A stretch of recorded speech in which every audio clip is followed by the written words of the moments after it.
Hello everyone, Ember Power here, and welcome back to a new video. In this one, I would like to take a look at a fighting type GLC deck for trainer trials on Pokemon TCG Live.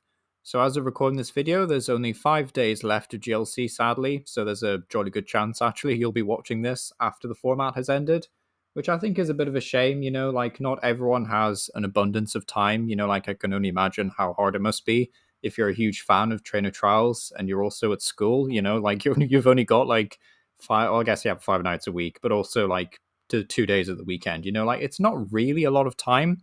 So I'm kind of hoping if they ever do trainer trials again, it'll be a bit longer than 2 weeks, basically, is what I'm trying to say here. But yeah, not really a lot of time, but I'm going to try and record as many GLC videos as I can because I really like this format and it's been a ton of fun to play. And it's honestly like really saved my interest in TCG Live because I was honestly planning on doing a massive hiatus until like Destined Rivals came along, at least in terms of TCG Live content. But, GLC and trainer trials in general has definitely saved that. So yeah, fighting type GLC deck profile, everyone. So this was a list that I kind of just found online and then was like, okay, I do like Machamp a lot, but I prefer Garchomp. So what I did is I just removed Machamp and swapped it out for Garchomp, and then I also swapped out a different Lucario for this one. Now, this Lucario is really fun. It has the ability Precognitive Aura, which is honestly one of the best draw things ever in fighting type GLC, which is really cool. It says once in your turn, if you have a Garchomp in play, you can just search your deck for any single card and put it into your hand. And the Garchomp I've chosen to partner it up with is this one. So it has the ability Avenging Aura, which says if you have more prize cards remaining than your opponent, this Pokemon's attacks do 80 more damage, which is pretty big. But then Overslice does 80 for fighting colorless, and you may discard energy from this Pokemon, and if you do 40 more. So having to discard energy is a bit rough because if you're not getting one-shotted, then you never want to have to like reattach energy, if that makes sense. So that kind of aspect is bad, but the plus 80 damage from the ability is really big. So I love that aspect about Garchomp. So yeah, we get that kind of once per turn, just find anything once you get Garchomp in play. And typically Garchomp is not going to be like a turn 2 option because like you're only going to be able to do 120 damage typically. So like Garchomp is more of a turn 3, turn 4, especially after your opponent's taken a prize card or two. So you kind of can afford to go behind on prizes. Plus I think Garchomp also fits in quite nicely with the spread theme this deck has going for it, because we have Ting-Lu, which can do 30 damage to each of our opponent's Pokemon, but we have to discard a stadium to do it.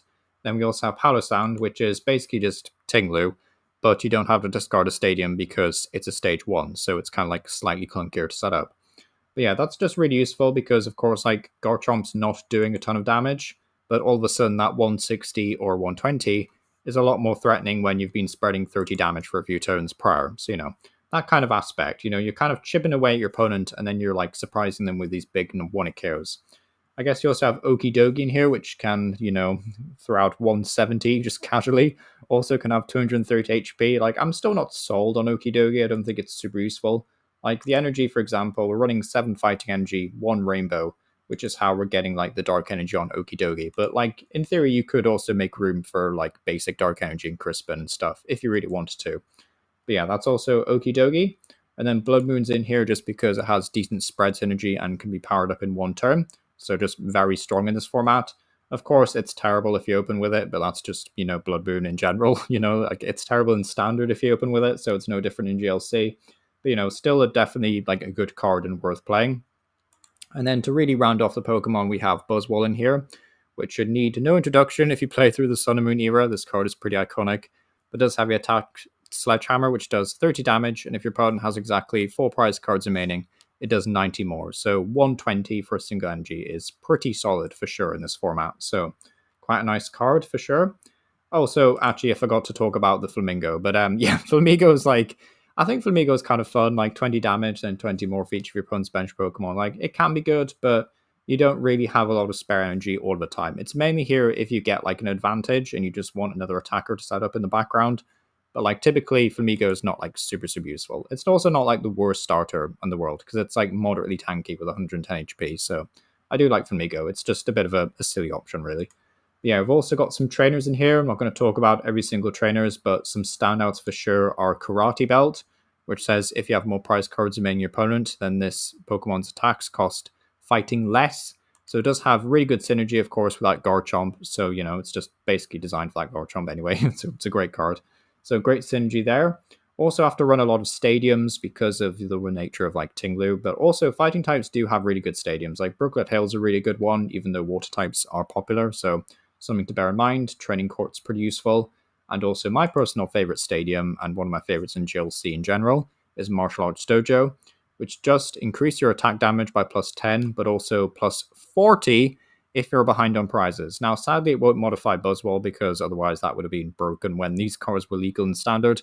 But as for GLC, it's still really, really good. So definitely a solid card. So hopefully you can see that even though Garchomp's not doing the most damage in the world, you can kind of modify it slowly with chip damage and, you know, set up these bigger KOs. But yeah, this is the fighting type GLC deck profile. Let me know what you think down below. And yeah, thank you for watching. Scatterbird can evolve, so like that's a thing. So we might be denied a prize here.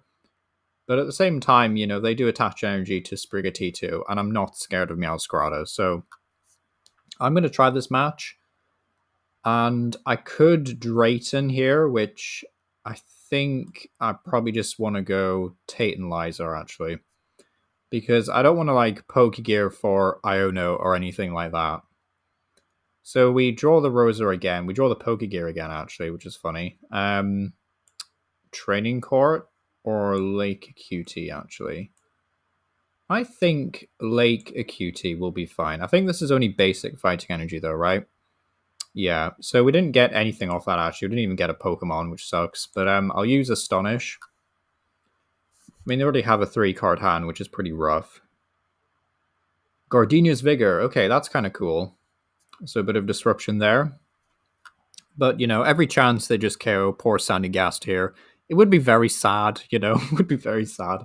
I will definitely leave this in the YouTube video, though, because, you know, like, sometimes you just have to showcase that your deck doesn't always work out. And, you know, it's always this rosy-cheeked image on YouTube that you're going to win every single match. And, like, that's just not true. Like, you're not going to win every single game. Like, that's just not going to happen, so...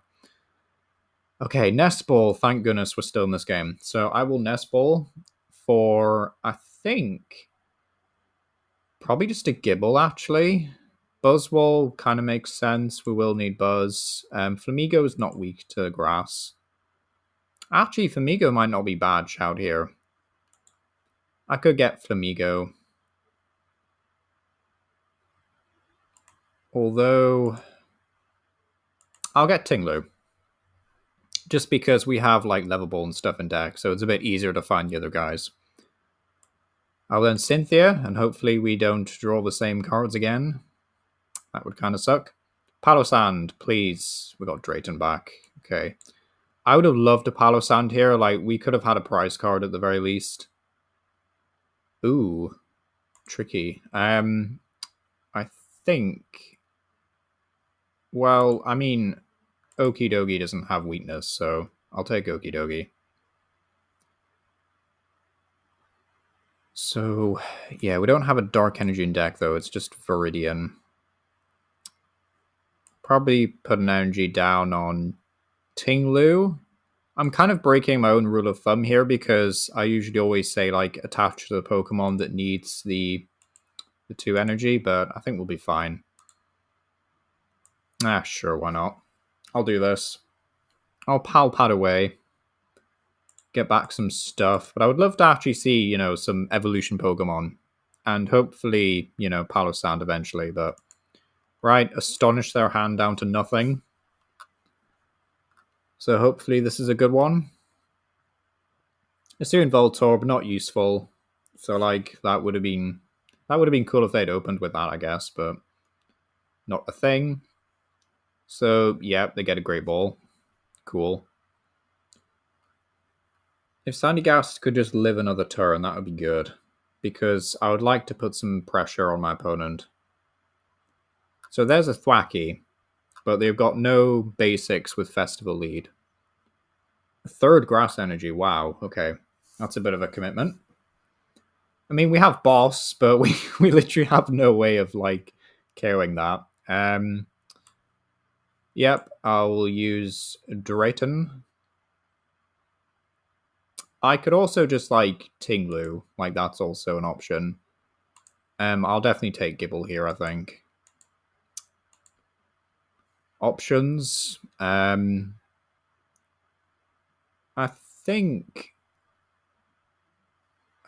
I mean, we lose the energy if we do this, but, like, I think I'm just going to press my advantage. This might not be the smartest thing I ever did, but I'm going to Scoop Up Net Sandygast. So come to me, my boy. We save him from the clutches of defeat. He's done his job. I will rebench it, just in case we ever get the Sandcastle. I'll bench Gible as well while we're here. Won't play the stadium just yet because we need it for next turn. And you actually have weakness grass, so maybe don't attach energy there. I guess an energy down here? Yeah, sure. Although we probably need to save that for Viridian, but I think we'll be fine. And then we'll use Ground Crush. Now, we do lose a bit of protection from Lake QT, but hey, we do get a prize card, so that's cool. So I'll get a prize here. Hey, speak of the devil, Sandcastle, we got him. I was just thinking about that, actually. I was thinking earlier, wait, is there a chance he's actually prized, and that's why we haven't seen him? But no, we just get him off the prizes, just like that. So that's cool. But yeah, basically we can get a big 2-prize KO here, which is good. If we had a slight damage modifier, rather, I'm slurring my words here. Like, if we had a damage modifier, then we could have, like, boss KO'd Sprigatito, but because there's no, like, muscle band in this format, then that wasn't an option. Viridian. I kind of want boss, though, that's the problem. Actually, I could just boss Polchip. Yeah, okay. Yep, okay. We did spread things. Yeah, to be fair, I think they still could have steamrolled us, but we got quite lucky with the spread.